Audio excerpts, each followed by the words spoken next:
Hello friends, welcome to our channel Chatpata kitchen with blog.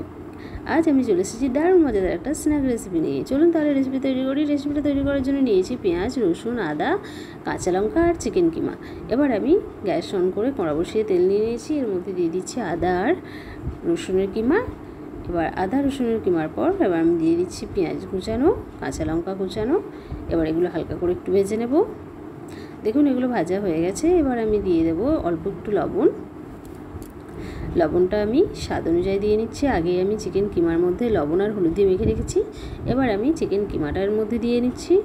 এবার এটা গ্যাসের আঁচটা মিডিয়ামে রেখে 2 থেকে 3 মিনিট নাড়াচাড়া করে হালকা করে ফ্রাই করে নিতে হবে।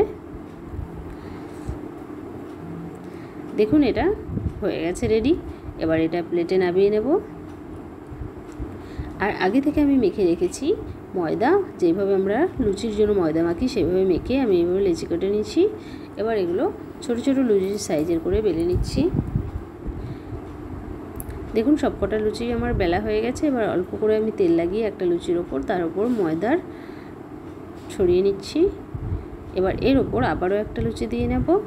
এইভাবে আমি 3টে লুচি একসাথে দিয়ে আরও একটু বড় সাইজের করে বেলে নেব। এবার আমি এই 3টে একসাথে একটু বড় করে বেলে নেব। দেখুন এইভাবেই একটু পাতলা আর বড় করে বেলে নিতে হবে। সবকটা আমার বেলা হয়ে গেছে। এবার আমি গ্যাস অন করে তাওয়া বসিয়ে নিয়েছি। তাওয়ার মধ্যে হালকা করে এগুলো সেঁকে নেব। দেখুন এক সাইডটা হয়ে গেছে। এবার আস্তে করে উল্টে অপর সাইডটা সেঁকে নেব। এবার খুন্তির ডগ দিয়ে একটা থেকে আরেকটা এইভাবেই আলাদা করে নেব। নেওয়ার পর আবারও উল্টে হালকা করে একটু ভেজে নিতে হবে। দেখুন এগুলো হয়ে গেছে। এবার সবকটাই একই রকমভাবে আমি সবগুলো ভেজে নেব। দেখুন সবগুলোই হালকা করে সেঁকে নিয়েছি। এবার একটা নিয়ে নিচ্ছি প্লেটের মধ্যে। এর মধ্যে দিয়ে দিচ্ছি আগে থেকে রেডি করে রাখা চিকেনটা নেওয়ার পর এইভাবে এক সাইড থেকে ধরে লুচিটা ফোল্ড করে এর মধ্যে আমি ময়দার মধ্যে জল দিয়ে আমি একটু লিকুইড বানিয়ে রেখেছি। এই মিশ্রণটা লাগিয়ে নিচ্ছি। এতে করে এটা তেলে ভাজার সময় খুলে যাবে না। এইভাবেই রোল করে ফোল্ড করে নিতে হবে। আমি আবারও একটু ময়দার মিশ্রণটা লাগিয়ে নিচ্ছি।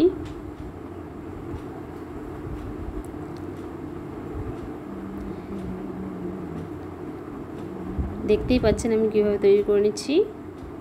এবার এইভাবেই 2 সাইড থেকে ফোল্ড করে তৈরি করে নেব। দেখুন আমি ফোল্ডটা একটু খুলে নিয়ে তারপর 2 সাইডটাও এইভাবে ময়দার মিশ্রণ লাগিয়ে ফোল্ড করে নিচ্ছি।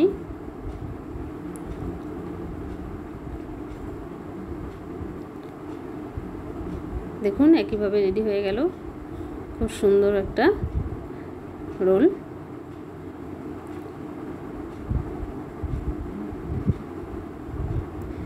এইভাবে ময়দার মিশ্রণটা ভালো করে লাগিয়ে নিতে হবে, তাহলে এটা খুলে যাবে না, আটকে যাবে বেশ ভালোভাবে। আমি আবারও একটা তৈরি করে দেখাচ্ছি। এটা আমি একটু অন্যরকমভাবে তৈরি করছি। আপনারা চাইলে আপনাদের মতো করে ডিজাইন করে তৈরি করে নিতে পারেন। দেখুন আগে আমি এক সাইডটা ফোল্ড করে নিয়েছি, তারপর 2 সাইড থেকে এইভাবে ফোল্ড করে ময়দার মিশ্রণটা লাগিয়ে নিচ্ছি। এবার এই সাইডটাও ফোল্ড করে নেব। তৈরি হয়ে গেল আবারও একটা একদম অন্যরকম। আমি আপনাদের আবারও একটা তৈরি করে দেখাচ্ছি। দেখুন এটা আমি যেভাবে বাটি চ্যাপটা হয় সেইভাবে তৈরি করে নিচ্ছি। এইভাবেই 2 সাইডটা আটকে নিতে হবে, তাহলে রেডি হয়ে যাবে।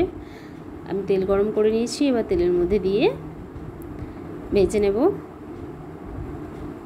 দারুণ একটা মজাদার রেসিপি, অবশ্যই বাড়িতে ট্রাই করবেন আর কমেন্টে জানাতে ভুলবেন না রেসিপিটা কেমন হয়েছে। দারুণ মুচমুচে এবং খাস্তা।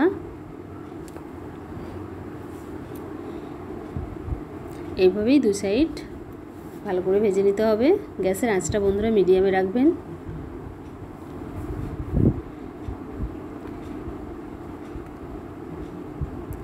দেখুন একটা সাইড হয়ে গেছে। এবার উল্টে আর একটা সাইড ভেজে নিচ্ছি।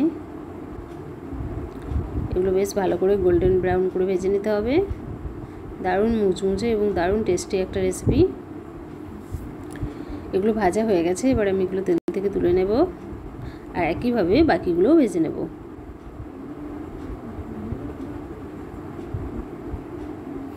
দেখুন ময়দার মিশ্রণটা লাগানোর ফলে একটাও কিন্তু খুলে যাচ্ছে না, বেশ সুন্দরভাবে আটকে আছে। সবকটাই আমার ভাজা হয়ে গেছে, আমি প্লেটে নিয়ে বসে পড়েছি। দারুণ একটা মজাদার রেসিপি, অবশ্যই বাড়িতে ট্রাই করবেন, কমেন্টে জানাতে ভুলবেন না রেসিপি কেমন হয়েছে। চলুন তাহলে দেখা হচ্ছে নেক্সট ভিডিওতে, ভালো থাকবেন, সুস্থ থাকবেন।